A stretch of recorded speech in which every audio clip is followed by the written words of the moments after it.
Welcome to Kaji's channel. So, sa video na to, meron tayong special guest and mag-share siya ng story niya from a corporate employee to a freelancer.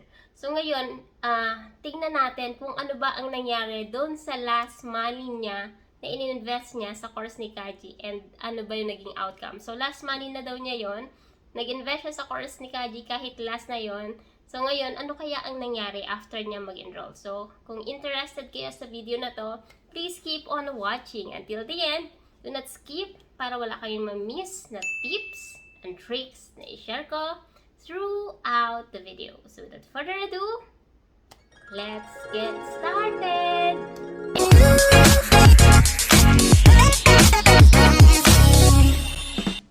Kung bago ka lang sa channel na to, I'm Kaji, virtual assistant, executive assistant, bookkeeper, accountant. So kahit anong work, pinapasok ko, basta't online.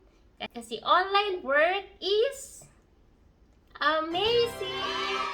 Sa channel na to, dinidiscuss natin more on online work, tips and tricks, and mga success stories. So kung interested ka sa mga topics na yon, please consider subscribing and don't forget to hit notification bell para wala kang ma-miss na video na ina-upload ni Kaji every single week. Okay, so wag na natin patagalin pa.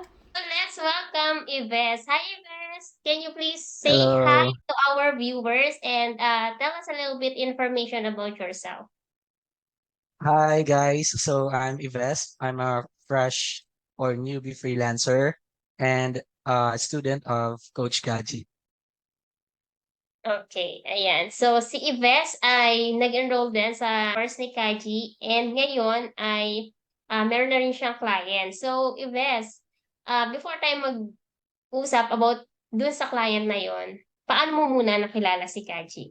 So I started my freelance journey through the guidance of Coach Gaji's video in YouTube.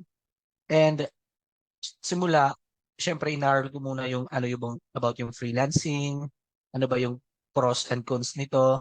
And afterwards, doing research, I decided to enroll po in one of the courses of Coach Kaji, which is yung e-commerce bookkeeping, because I wanted to niche down so that I will have specialty in bookkeeping.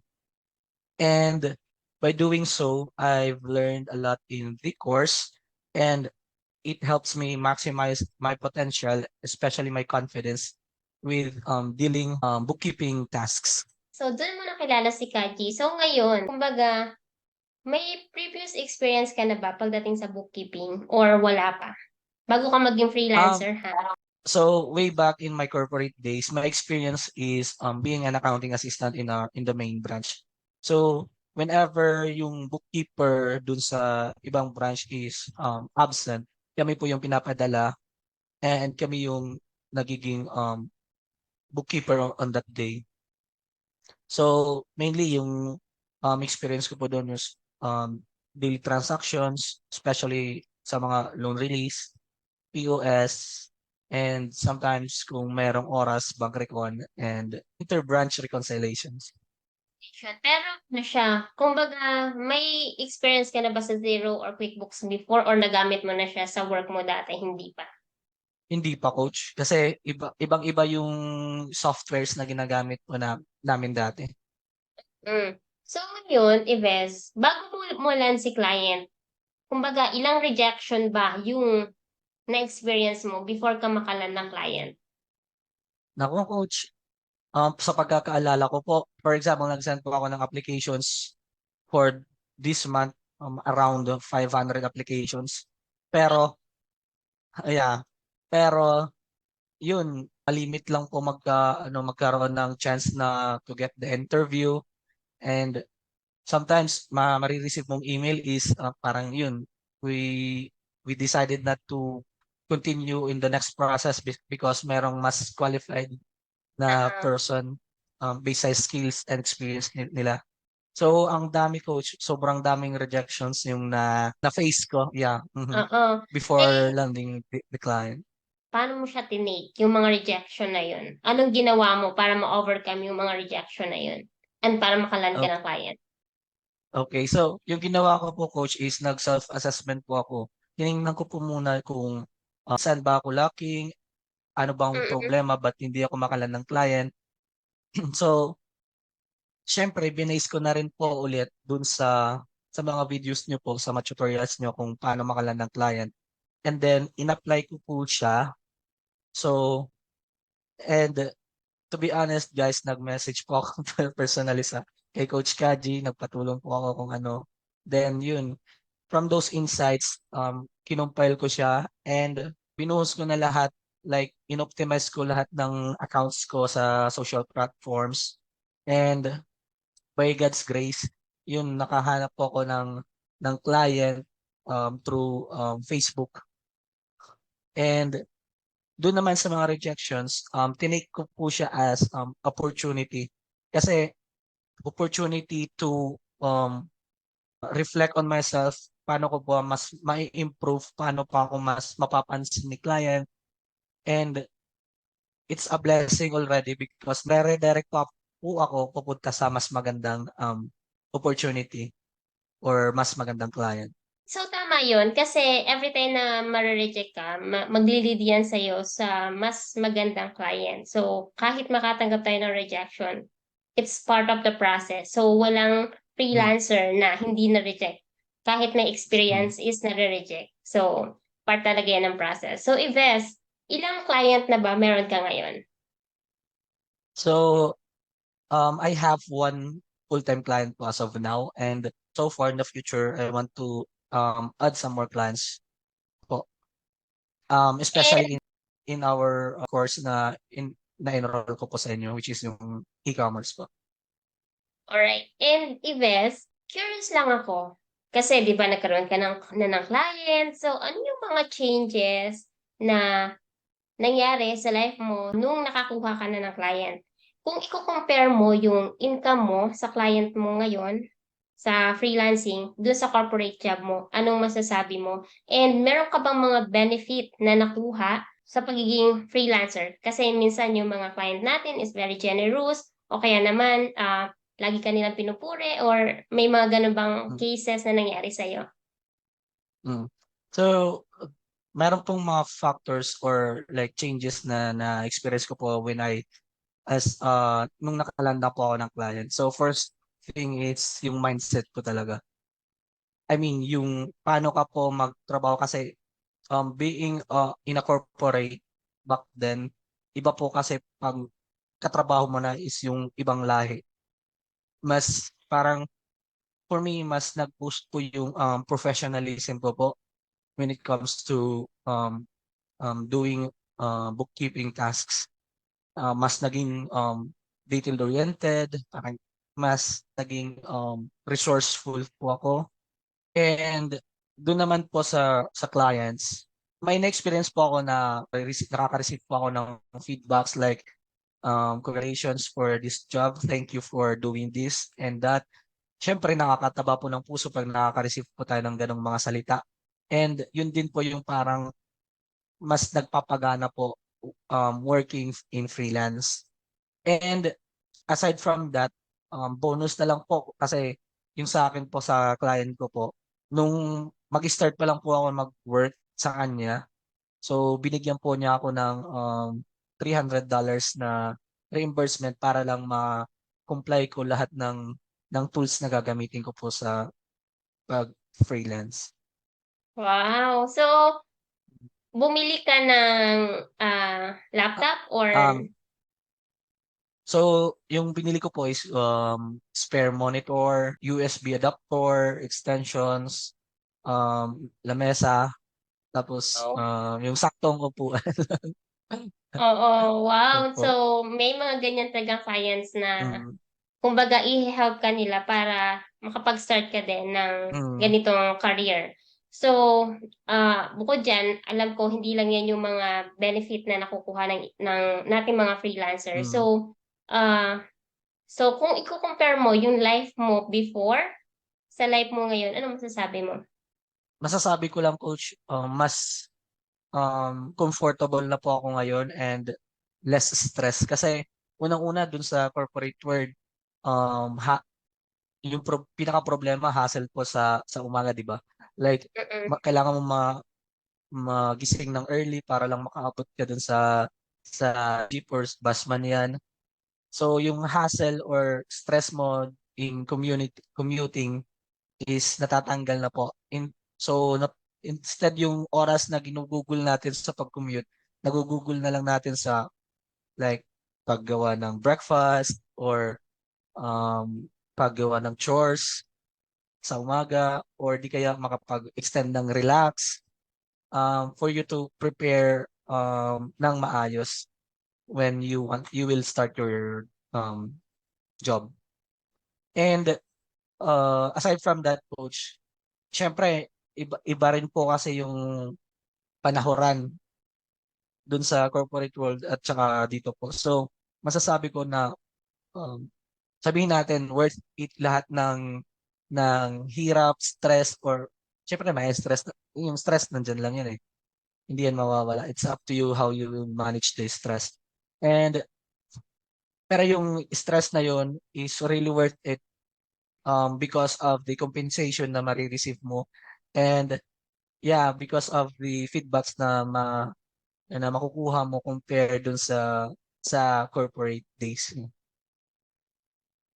Bes, kanina nanonood kami ng TikTok ba yun or sa Reels?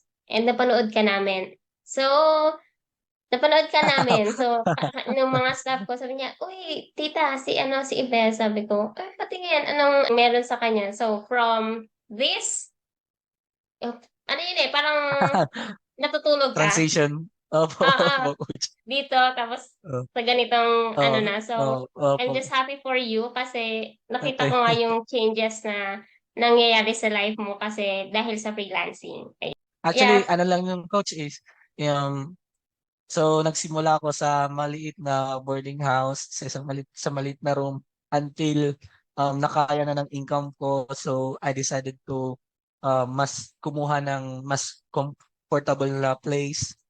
Siyempre kasi magsasama-sama na din po kasi kami ng mga kapatid ko dito po sa Tacloban. So yun po, by freelancing, um, and by the help of other people, especially kay mama, yun, nakalipat din kami ng mas maayos-ayos na matutuluyan or mas maayos po na lugar. Nakakatuwa. And then, Ives, nabanggit mo rin na kung before parang, syempre, tight yung budget natin, kumbaga yung budget natin sa Mm, corporate or yung income natin sa corporate is pwedeng sapat lang or kulang, pero hindi mm, sumasobra, right? So, nabanggit mm. mo na nung nag-freelancing ka na, you were able to eat na dun sa mga restaurant na hindi mo dati napupuntahan. So, can you share a Ah, little story lang about that? ah, so, way back, coach, talaga nung sa corporate pa. Kasi, given na madami yung bills, like sa pag-rent, sa daily expenses mo, like sa food, um, internet, and all. So, masasabi natin, halos wala na talaga akong naiipon during those days. But then, nung nag-shift na po ako sa freelancing, it's like parang yung mga nagagawa ko po dati or mga hindi napupuntahan, paunti-unti na pupuntahan na po namin. For example, meron kaming gustong kainin ng partner ko or na gusto kong ilibre na friend, ganun. Yun, nagagawa ko na po siya. And napakasulit niya po kasi hindi, parang walang nag-hold back sa'yo. Kasi yun nga, dahil meron kang sapat na budget, hindi nag-hold back na sulitin mo yung moment na kumakain kayo sa labas, na mamasyal kayo sa labas, bumibili kayo ng kagamitan na yun nga, yung gusto mong bilhin. Like for example, yung sa amin ng partner ko, ang daming nagsidatingan na Shopee. Dati, parang namumroblema pa po kami coach kasi yun nga, sabay-sabay yung dumadating yung Shopee. Pero ngayon, yun, nagkaroon na ng budget kahit mayroong dumating na Shopee. o ano man yan ng mga parcels, yun, nababayaran namin ng mabilisan.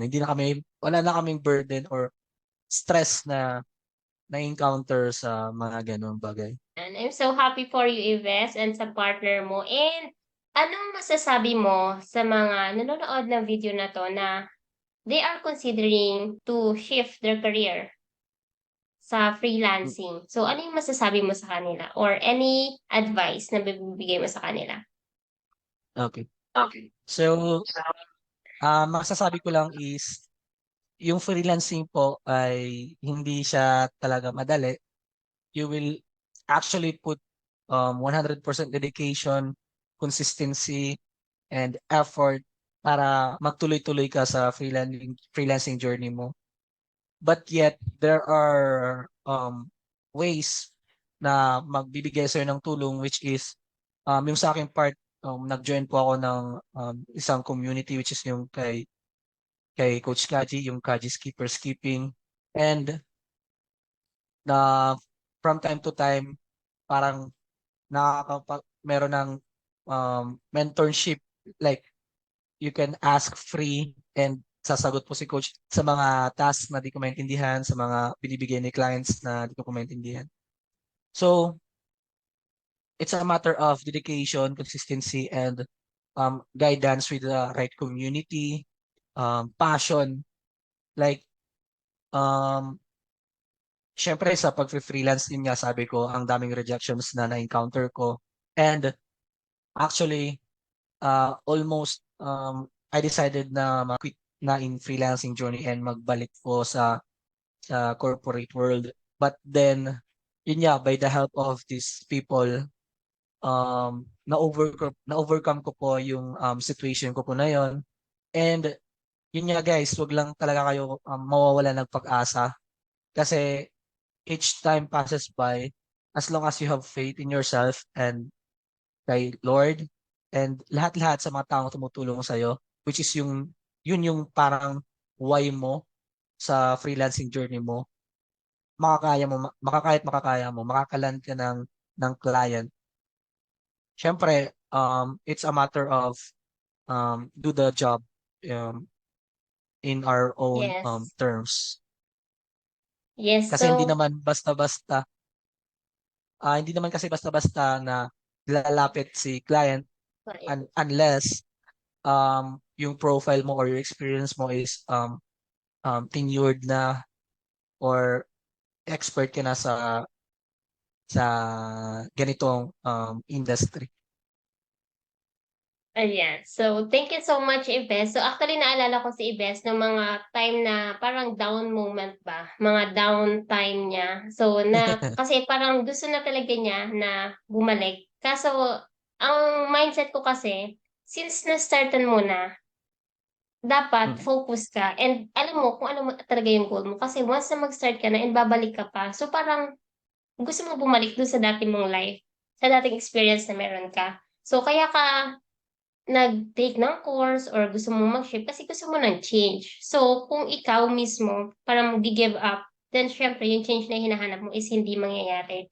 And naalala ko din, so ganun talaga sa community ni Kaji. So, kahit tapos mo na yung course, tapos makakuha ka ng client, if you have any question, Kaji will support you pa rin. So, hindi siya basta natatapos na, kumbaga, tapos mo na yung course, wala na akong pake sa'yo. Hindi. Actually, hindi ako nagtatagal ng access sa course, and hindi rin ako nagre-remove ng member sa Slack channel ko. As long as gusto mo magstay dyan and gusto mo ng support ni Gaji, pwede ka magstay doon. And kapag may question ka, yung team ko and ako is nandiyan lang to support everyone na gusto mag-join sa community ko. So, thank you so much, Yves, sa pag-share ng story mo. And for sure, maraming nakaka-relate sa story mo na, alam mo yun, nag-start na pero parang ayaw nang Mm. tumuloy. Kasi natatakot, ang daming rejection, parang ang hirap. Sa una, Mm. mahirap. Pero kapag, Yeah. alam mo yun, yung nasanay ka na, alam mo na yung tamang ginagawa, marirealize mo na, ay oo, tama, sa una lang mahirap, pero Mm. pag ano na, madali na lang pala. So, talagang may mahirap na part. Kumbaga, lalo na yung pag nag-start ka, mahirap talaga yun. Mm. Pero, as time goes by, and then nasasanay ka na, nagagabay mo na lahat, then lahat yun ay magiging easy-peasy na sa'yo. So, Mm. yeah, sana marami kayo natutunan sa video na to. And again, thank you so much, Ives. And sana sa next okay. Yeah, so ano ito sa ita? Coach, i-add, mag-add on lang ako sa Sige. dun nga sa mga aspirants na Uh-uh. mga freelancers.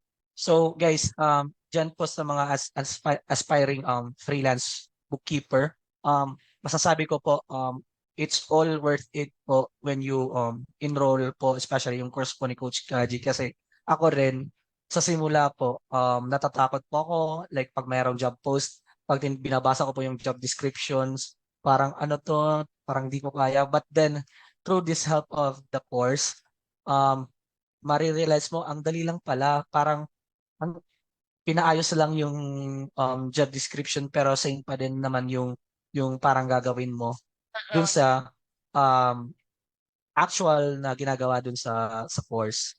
So bonus na lang po yan, kasi if you are already enrolled in the course, you are on the right path already. And Mm. congratulations in advance sa'yo. Uh-uh. Thank you so much, Ives. And yeah, we're super grateful kasi nag-guest ka sa invitation namin na Mm. mag-join sa video na to share your story. So for sure, maraming makaka-relate sa iyo. And kung gusto niyo ang video na to, please give it a heart or a yes or a thumbs up. At saka kung may mga question kayo about Ives, kung paano niya kumbaga, kung paano niya na-overcome lahat ng mga challenges niya, nung nag-start pa lang siya hanggang ngayon na meron na siya client, just let us know and yeah, we'll try to answer that hanggat kaya namin. And yeah, I'll see you on my next video. Bye! Bye-bye.